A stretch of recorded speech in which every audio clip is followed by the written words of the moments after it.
Hey folks, it's Nick from Cigar&Whiskey, slightly sick. I'm just here to say enjoy this interview, but please, his name is Sonny Gullage, not Goulage. By myself, and I was playing in a small Italian eatery by myself, well, with my father, and that turned into playing everywhere I could. I mean, it turned into playing in the city and play. I went to jazz camp, and next thing I know, I was getting calls from the teachers to say, "Hey, we want you to put together a group for this, and we're gonna have a gig here." And it just grew. So I didn't really get the chance to play in church much. I grew up in it, Yeah. watching everybody and being the little kid in the background who's just like, man. But I never, I never ended up playing there. Funny enough. So, folks, those are just catching the interview right now. Just a reminder, this is Kevin Sonny Gullage, age 25, and he's going to be making an appearance over at the Calgary Blues Fest in the month of August. Just to recap, he's started at the age of 6, listening to music that he enjoyed and listening to his father, and all of a sudden his father discovered that he was actually inclined to making arrangements and writing notes for music at the age of 6 on his stomach, just having fun. He tried taking up his father's own musical instrument at one point while he was growing. He tried bass, but then he wanted to make noise, so he went into drums. And then he wanted to look cool, so he jumped into sax. And then eventually he went into piano, and the piano clicked. And this is what his grand talent, amongst many, has brought him today. So right now, we're talking about his album Go Be Free, but we're doing it in a completely undetached and unformative manner so that we can actually enjoy his exuberance of life.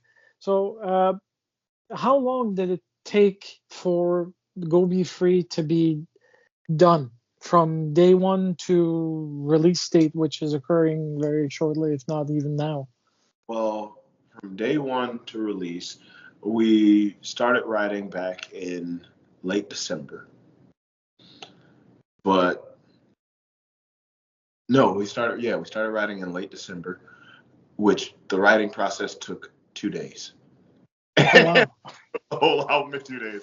And and then we started recording in early January, and the Mhm. recording process took 3 days. So we wrote and recorded the album in 5 days, and from mixing and mastering with a producer like Tom Hambridge, it was, I think, in a total of a few weeks we made the entire album, and it was just, I don't know, one of those rare synergy moments where everything fell perfectly in place. Okay, so I mean, no retakes, no delays. No. oh, we none that lasted, none that went past the idea of saying, hey, there was a spot. It was never Oh, okay. hey, let's do the whole thing again. Maybe we play it and then we'd say, you know what, let's do it one more time, just for fun, because like we'd be like, oh, we had fun with that. That was really great. Let's do it one more time just for fun again. But it was never to a place where it was like, hey, this track, it just wasn't it. Let's try it again. No, it was very much, we got in, we zoomed through it, and it was great. Yeah, And I've been listening to the album since I got access to the pre-release tracks that Blind Pig gives to DJs like me. I've not to make a joke of it, but I actually started listening to it this morning because I forgot that it was in my album, my email, and I tried to figure out, okay, how am I supposed to do this?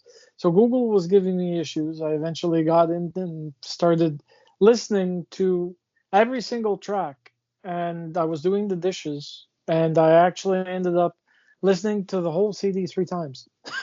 wow. That's not to say that I don't like the albums. A lot of dishes encourage me to listen to the album more than once. But it's fun because you're not alone in this endeavor. You have bandmates, which I know the whole name is Sonny Gullage and the Groovers. Blues Groovers. Thank you. Yeah. And who makes up the Blues Groovers? You're Sonny Gullage or Yeah. Gullage. So Yeah. So I'm Sonny Gullage, and on bass is my father, Tony Gullage, and on keyboards is Brandon Adams, and on guitar is Carlton Ross. That's the core. Those are the core members of the Blues Groovers, and normally okay. we'll have a drummer. And right now we're trying to solidify our drummer because that's a very important thing. You want your drummer to be so locked in with the band that you have, that you want to make sure that when you find it, that's the one. That has to be the hardest thing, I think. And we like to opt for a sixth man. I say it like in basketball, we like to opt for a sixth man. We like to have a guy who can also be another featured soloist, but can also round out the vocal harmonies that we do, and do so much, Nice. bring something special to the show. And that's why we normally have a sixth man who plays normally saxophone. Oh, nice. Hmm. So that'll actually be quite a. Do you plan on using a baritone sax or something We tenor-ish? we like our saxophone players to be pretty versatile. They can switch up. They'll start off on tenor, and then for a different song they might switch to alto. Another one they might go to soprano for like a ballad or anything, and then they'll Nice. baritone, bari sax if they just want to have some of that funky low end. So that's that groover part of being a blues groover. Yeah, that's a very good point. So I know that during my research for you existing and being signed on to Blind Pig Records, the fact that you actually submitted a demo and hadn't heard back, and your grandmother, I think, was the one that said delay is not entirely a bad thing. Yeah. And then all of a sudden you or your father, I can't remember which, got a phone call that they were interested in actually seeing you, and then bang, the record deal signed, artist now on the roster, and here you are. But with that, it also made certainty that certain events kind of went down the um, how can I put it, the canonic landslide that some artists have just by happenstance, where Kingstone Fisher was actually involved, but by satellite because of him not being available, not Oh, being in the country. King, Kingfish. Yeah. So, how did that go? That experience and the recording and everything else. Well, it's an old proverb. When it rains, it pours. It's an old saying, especially down here in the South, especially in a place like New Orleans. I found a lot of music really is sit and wait in good faith. It's very much things come in their own time. Hmm. So when we were first releasing the first EP, which was Kevin Gullage, Blues for the City, originally we wanted to be Blind Pig. We wanted Blind Pig, really, top few blues record labels you'll find, like you said, Alligator Records, Blind Pig. So we really wanted to be with Blind Pig, and then we found out about the hiatus, and oh darn. Well, let's go independent for a while, and somehow 7 years later, or really six and some change later, Blind Pig ends up calling because someone saw us playing in Germany and gave the owner of Blind Pig a call and said, "Hey, I know you're rebooting. I think you want to check this artist out." So things don't always happen in the time that we want them to happen, or even the time that we dictate this is when it should happen. But things happen in their own time for a reason. when I was young, I was well younger. When I was younger, it's great. But the artist that I am now and the artist that I was then, they're not the same. I like to think this is a more mature version of myself who can handle being part of something this big and taking time to appreciate something this big. Now, with that being said, what a rush it's been. I mean, with all of the maturity that I just spoke with, what a rush it's been. I mean, going from being independent to having a distribution deal with Basin Street Records to solidifying what it means to be part of the Blues Groovers to going on American Idol to getting a Hammond endorsement all the way to now where I'm signed with Blind Pig, getting Wow. someone like Tom Hambridge who produced for Buddy Guy and Susan Tedeschi and Kingfish and has written for countless artists like Rascal Flatts and people of all genres, and then going to a point where, hey, hey, who do you think should be on this? Kingfish, and Kingfish actually ends up on the song. It's a rush. It is everyone forgets about roller coasters because roller coasters, you go up and it's real bumpy and you feel every single then you get to the top and you're like, what's happening? And then you just rush down. So that's what it's been. It's been a great, fun, thrilling ride of a roller coaster. Before you actually reached the pinnacle with Blind Pig, you were independent, but I couldn't find any back records in regards to any releases that you did while you were independent. Well, that's the Sonny Gullage name. Okay. Is a newer name. Sonny Gullage is Sonny is a nickname, Yeah. I mean, I'm from the New Orleans community. The New Orleans community and tradition of what it means to be a New Orleans musician. And growing up, having a father who was in New Orleans music, so many of those musicians, Henry Butler, DeVell Crawford, so many others, they became such great teachers and mentors that it was like I was it was like they treated me like a son, all of them. So when they said, hey, we love Kevin Gullage, what's a good nickname that really represents who he is? And we go, Sonny, because he's a son of the community. All of the people who have fed into him, all of the so you wouldn't find, if you look up Sonny Gullage, you're not gonna find the Kevin Gullage and the Blues Groovers music, and you're not gonna find the Kevin Gullage music. Okay. But if Kevin Gullage, you'll definitely find it. You'll find, and this is the truth, you'll find blues. You'll find that good traditional blues that you like to hear. You'll find some of my original music. You'll find music from when I was younger all the way till now. And it'll show the growth of musician, I believe, that I am.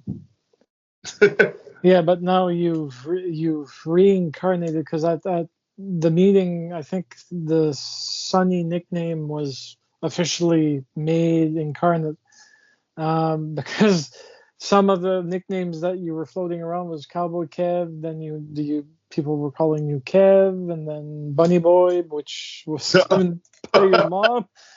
As a very tender, loving mom that loves her son. So with all of this being done, now you've been, while you were independent to now, you were doing tours, so you're not new to the scene of touring. You're aware of some complications that may arise and working around them and making sure everything gets to where it needs to go without any issues and having backups in case something happens. How has it been so far for your tours and going outside of the country? Oh, touring is great. I mean, I'm very blessed to have a band that most of the members, all of the core members, most of the members are very much, they're not going to miss a flight. They're not going to. We don't have to worry about, hey, we have an emergency. Can you swap out? Can you get here somehow? We don't have those situations, and that's a very rare situation nowadays where entire bands are reliable, and entire bands are quite frankly easy to work with and professional. Mm. In some of the cities that we go to, such as Paraty, Brazil, and Honems, Austria, and Innsbruck, Austria, we'd meet the people in charge. We'd meet the mayors, we'd meet the city officials. They'd have someone personally come and talk to us, and they'd shake our hands, take pictures.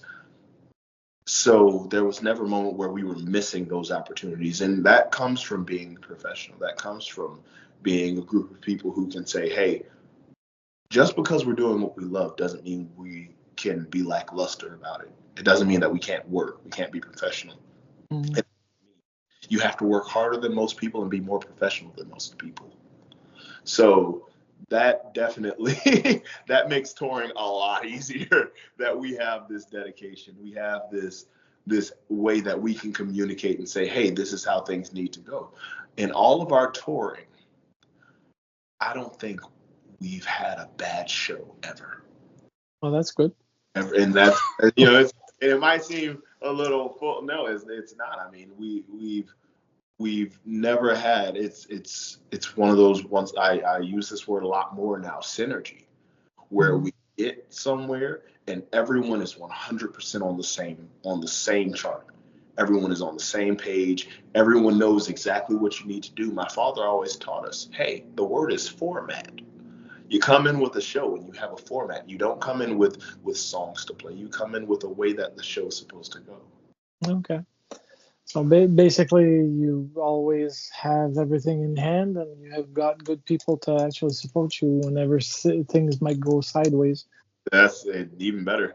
Instead of whenever things go sideways, I have people I can trust and won't let it go sideways.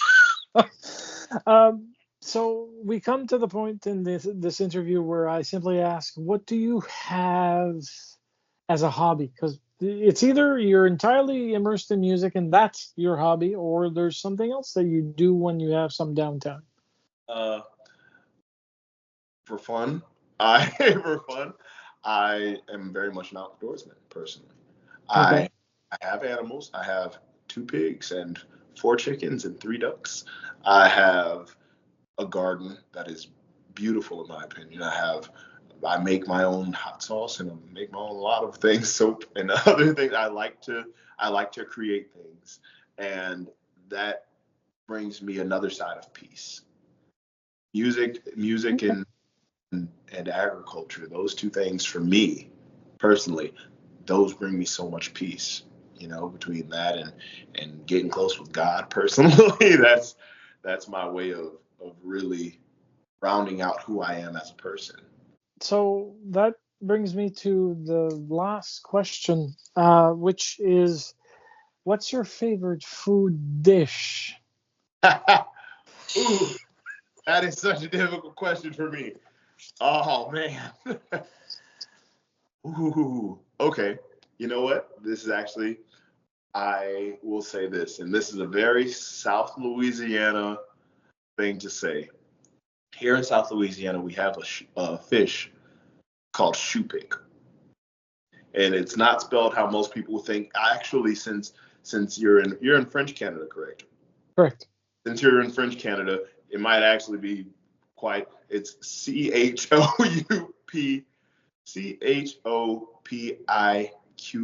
shoepick. Oh, shoepick. Okay. Yeah, and shoepick is it's a white meat fish that is native to this area. I like fried shoepick with steamed white rice, sweet peas, and macaroni and cheese. And that is, if I could say, hey, this is my favorite dish, And I'm very specific about how it's done, but that is honestly one of my favorite dishes. And normally it's a dish that I make myself. Oh, nice. Or yeah, something I have to make. This is not, everybody does everything different, but this is a very specific dish. Well, with that said, folks, this is Kevin Sonny Gullage with his band on the new album, Go Be Free. And free he is, and happy he is. Well, the music is going to be triply sweet when it comes out to be listened to and heard. Trust me on this. He's got the blues and he's got the soul, and he's putting out all his love and his fun into the music that he does, be it live or be it. Thank you very much. It means a lot.